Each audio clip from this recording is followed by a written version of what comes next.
James, the Village drug shop is where the robbers hit first on April 15th, and just 2 weeks later, they hit Hodges, where we just saw Danielle live a few miles away from here. Now, the problem is that this school is located right next to the new bypass. Relation professors here at the University of Georgia, and they are saying that Dr. Price's decision to hire a law firm. That's why Czech locals and artists agree that graffiti can revive dull buildings like the John Lennon wall behind me. Tourists around the world come to Prague for its grand attractions like the astronomical clock. But what I'm about to show you is another side of Prague that tourists often overlook. Let me show you a quick scenario of why it's so important. Now say someone walks in.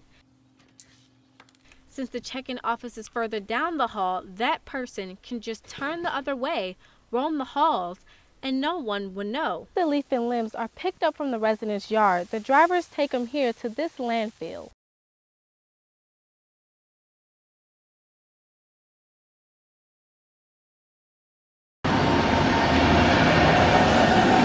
A parking lot covered in graffiti is normal here in Prague, Czech Republic, because this area and others around the city are legal graffiti zones. But that's not enough for some artists who ignore the legal zones and invade the inner city, creating outrage among the people who live there and city officials. Project manager at Chef Parade Petra Vaskova is one of them. It's, I think, destroying the walls of the buildings, definitely. It doesn't look nice, it doesn't fit to our business. Tourists and residents walk through the cobblestone streets where spray-painted messages cover historical landmarks, businesses, and residential buildings. Art becomes vandalism. Districts Prague 3 and 6 developed a stop graffiti program that removes graffiti within 24 hours, while businesses take to the streets with petitions. Spokesperson for Prague 6, Martin Sharabi, says that the program is making a change, but it could improve. It deals only with the effect, not with the cause. So we need to focus on the cause. Urban Adventures manager and graffiti enthusiast Nikki Vinogradov says that part of the cause has to do with a communist past. What became kind of like the face for authorities became the, for example, historical buildings or public buildings. It was not about art. That's why Czech locals and artists agree that graffiti can revive dull buildings like the John Lennon wall behind me. The problem is when the art becomes frivolous and the canvases historical treasures that cover up the beauty of the Czech Republic. Parents arrive before 8 to drop off their children at Commer Elementary for another day of learning. Did you have your homework from last night? The traffic can get heavy at this time and when these parents pick up their kids after school. When the construction of this new bypass for State Route 72 finishes, school officials and parents are worried about more traffic. I thought it was going to be good for our area, but I didn't know it was going to be this close to the school system. And it's already a lot of traffic on this side, and now it kind of makes me nervous. That's why the Madison County Board of Education recently sent this letter.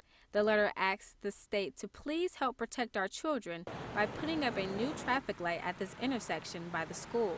No one wants to see something tragic happen before they put a light in, so we're trying our best to raise awareness of the safety issues and hopefully be able to get that light installed before the bypass is completed or as it's completed. Now, the county did more than just send a letter. They're also circulating this petition that has already received more than 100 signatures. The petition says the same thing as the letter, to put up a traffic light before the bypass opens. Now, I talked with one of the project managers, Ed Heath, and he says the project isn't going to be done to December 2015.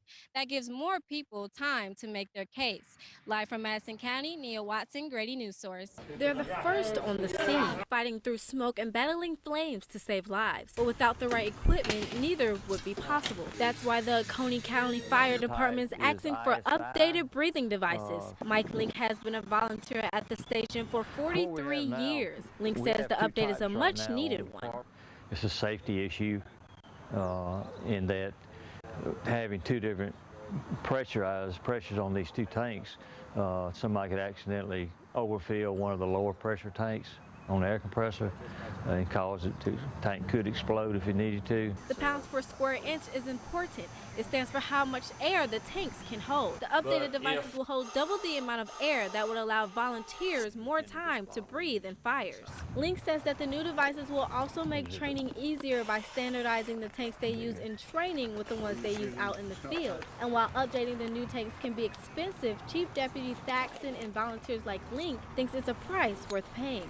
Opioids, known on the street as oxys or OCs. These medications, oxycodone, oxycontin, and Percocet, are commonly prescribed as a powerful pain reliever. But these small pills are causing a big problem for pharmacies. UGA pharmacy professor Randall Tackett says that addiction is the main reason.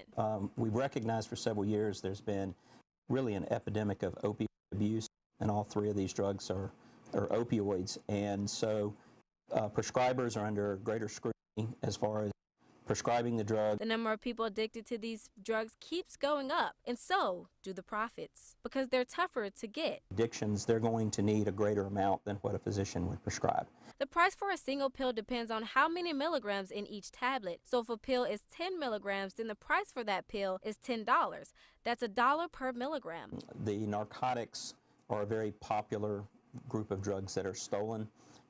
Those are the ones on the street that are more easier to sell and to turn a profit on, and so it doesn't surprise me that those drugs that were stolen. Now, the epidemic of opioid addiction is getting worse. According to a recent statistic, more than 18,000 people have died of overdoses from these prescribed painkillers, just like the ones stolen from the two pharmacies. And fortunately, that rate keeps going up. Live from Prince Avenue, I'm Nia Watson, Grady News Source. Of course, we're all here today because of a great tragedy. Students gather here at Tate Plaza to cry, comfort each other, and pray for the deaths of 4 UGA students and the one other UGA student who is fighting for her life. UGA student Tafara Brown attended the ceremony. Brown believes that right now it's what the community needs the most. When things like this happen, it's important for us to reinforce that notion of community, you know, and just provide a space for people to just love each other and support each other. And grief counselors are helping students cope right along with them. The University of Georgia Health Center sent grief counselors to the sorority houses and other organizations affected by the losses. Director of Counseling and Psychiatric Services Ashley Thompson says grief counselors are an important part of coping. It's usually helpful to reach out to folks that support you and are able to spend the time to listen and give you the helping ear or attention that one needs. That's why President Moorhead and other UGA officials are providing students with a few tips on how to cope. The tips include giving yourself time, asking for support from people who care about you and will listen, communicating your experience however it feels best to you, and sticking to the routines. Nia Watson, Grady News Source. 30-year-old Courtney Wiley, who police say shot his wife in front of his 3 children Tuesday night, was taken into custody.